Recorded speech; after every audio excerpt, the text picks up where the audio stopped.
What's happening, guys? James Malone here with MMOHuts.com, and we are checking out Gigantic at PAX South. I'm super excited. I've actually not get to play this game, but let me tell you, it is an experience. There's no wonder it is one of our most anticipated games of 2015.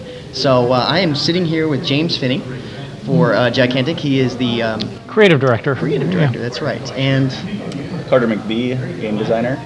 Perfect. And tell us a little bit about Gigantic and what makes it different than your, I don't want to say MOBA now. I kind of want to say like awesome, fast-paced, kick everybody ass game. Sure. That's pretty good, you know.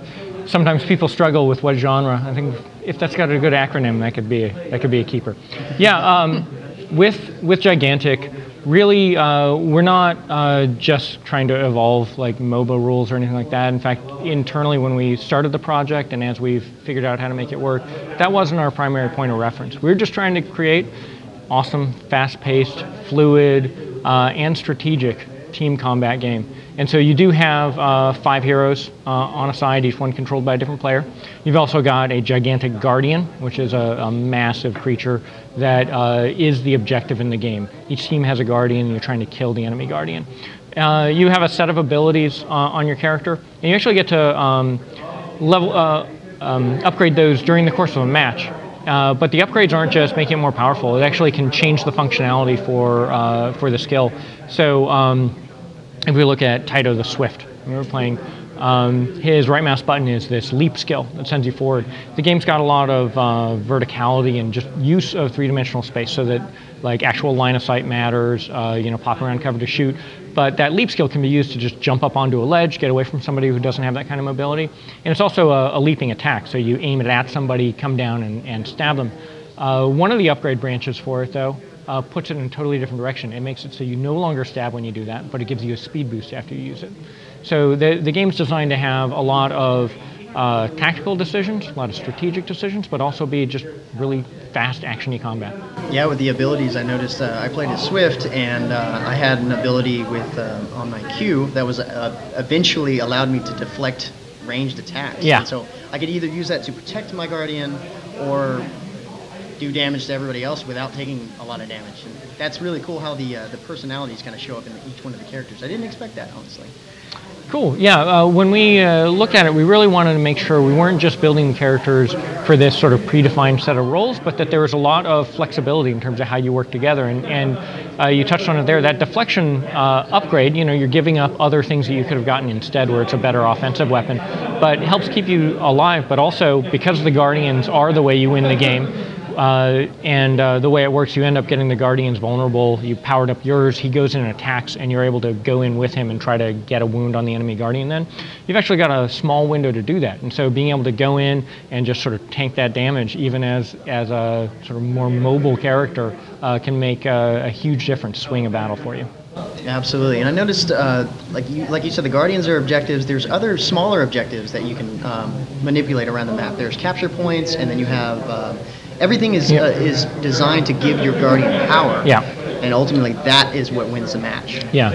Yeah, so there are different spots on the map. We've got a couple maps that we play in. Actually, internally, we've played on something like 16 different maps. So we've had 2 maps that we've gotten to the point where we've brought them to shows, one at PAX Prime and here at PAX South. We're showing a new map.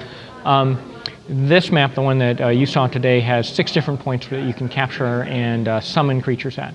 And summoning there means you've got a creature to fall back to who can help you out in combat. It also, just by controlling that spot, is giving your Guardian power, helping it to attack. And currently, I noticed that there were, about 15 different characters to play as, maybe a little less than that. Yeah. But what different roles can you play as? I noticed we had a healer, I obviously played as an assassin, we had some range attacks. Yeah, so we look at different play styles rather than just traditional roles. It's true that there are things that you would recognize in terms of damage dealers and support characters, and then the damage can come in the form of being like a melee guy or area, like just I'm going to stand in the back and drop fire on everybody kind of stuff. But what we really wanted to do was have characters that work for different kind of players. I don't know, Carter, if you want to touch on that a little bit. Yeah, like Phinney was saying, we have like the traditional roles that you would kind of loosely assign to heroes, but it's also, we view playstyle as kind of a role in and of itself. So, you know, when you're choosing a character, you can say like, okay, my background is this type of game, so we have a set of characters that are kind of suited for that type of player, so they can just jump in and play, and it'll be very intuitive and hopefully fun. Yeah, so there are characters where if you play a lot of shooters, these characters are for you. The skills are designed, the way their sort of abilities are paced, and just the things that they're good at are things that are going to feel really natural to a shooter player. So for example, on your team you had somebody playing Imani. She's just a sniper.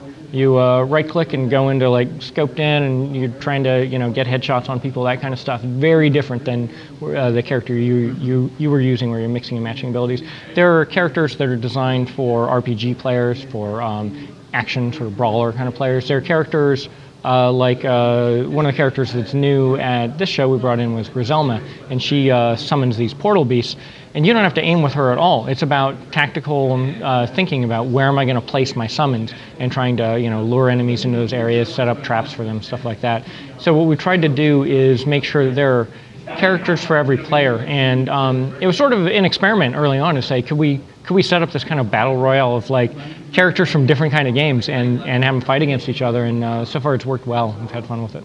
And so with the Guardians themselves, based on the different characters, are you planning, or are there already different Guardians, and do they have different abilities, or is it essentially the Guardian versus Guardian?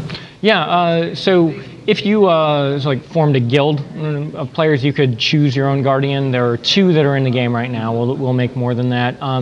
Right now, there are differences between the 2. They're not as strong as we want them to be. We've got, we're in alpha right now, and so you have to pace the decisions you're making about the game to make sure you're using it based on good information, that you're really ready to make those decisions. So we've been stabilizing a lot of the other stuff in terms of pacing the game and how different mechanics work before differentiating the Guardians too much.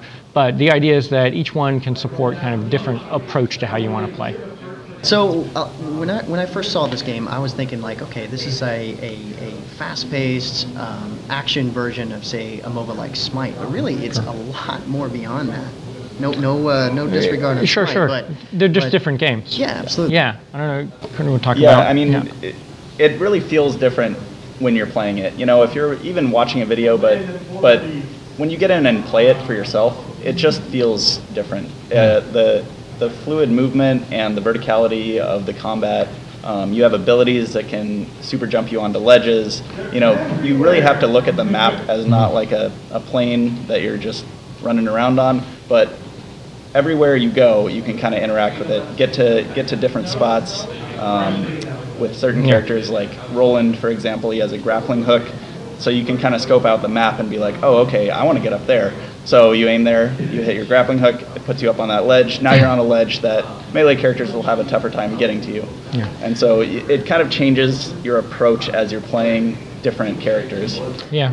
One of the things we talk about with that internally is physics and fluidity, both being really important. So in the match you're in, the other team had HK-206, who's a big robot, has all kinds of guns. One of his weapons is a mortar.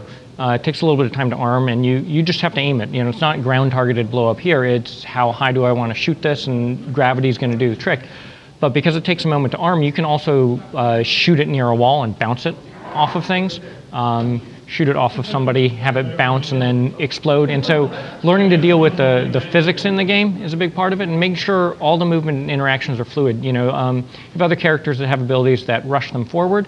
If you do that and then jump while they're in this sort of super speed mode off of a thing, you can go flying a lot farther than you would normally. And it's that sort of emergent behavior that gives players creativity and sort of, options for creative play is really one of the underpinnings of the game in terms of how we think about it.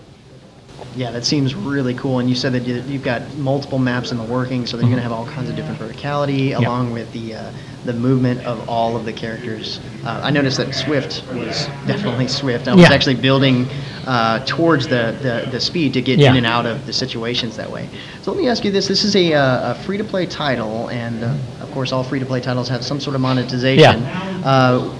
Can you give us a little insight on that? Yeah, I think I'm not supposed to talk in too much detail about this, but definitely free to play, and definitely we would give you opportunities to give us money. You know, we are going to be releasing more heroes over time, and we'll do things like hero skins and things like that. What I can say about it is, we think it's really important for a game not to feel like it's pay to win, that and for it not to be whoever's played the most has big advantages, but you should feel like you're working towards rewards, that you get rewards, that there are things to buy. But that when you're in a match, it's a fair fight. It's a test of skill and teamwork. Absolutely. Sounds good. So the game is currently in alpha. It is getting just a little bit more public. When are we going to start seeing more public access? Maybe do some videos or something on this? There's a lot of discussions about that internally. What I can say is right now it's in alpha. It's going to stay in alpha until we're ready for it to be out. One of the important things you're doing a competitive game is that it's not just about your timetable. It's about really listening to the people who are playing it and making sure that you're not pretending it's farther along than it is. That said, we're pretty optimistic about it. We think this year is going to be a good year for us. Well, it really surprised me, and it still remains one of my top anticipated games of the year. So thank you so much for your time. I really appreciate that. Awesome. Thank you. Thank you so much. Thank you.